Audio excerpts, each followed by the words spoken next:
High, আজকে তোমাদের আমি যাদের শ্বাসকষ্টের প্রবলেম তাদের ক্ষেত্রে যে ব্যায়াম সেই ব্যায়াম দেখাবো। প্রথম হচ্ছে অনুলোম বিলোম।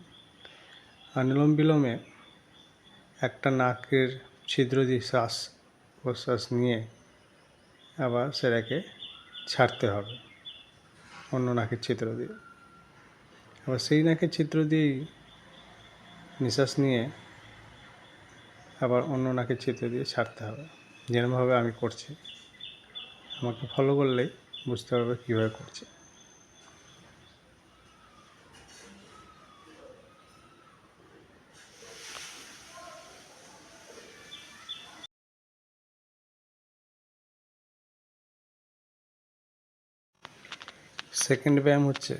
দ্বিতীয় ব্যায়াম হচ্ছে কপালভাতি। কপালভাতিতে আমরা একদম দীর্ঘ শ্বাস নেব, পেট ভর্তি করে, তারপরে শ্বাস ছাড়ব। দীর্ঘ শ্বাস, তারপর শ্বাসটাকে একদম পেট খালি করে একদম ছেড়ে দেবো।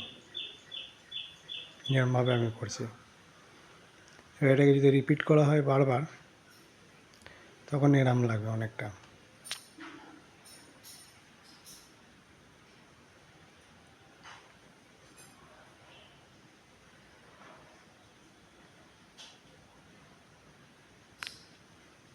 তো তোমরা প্র্যাকটিস করো।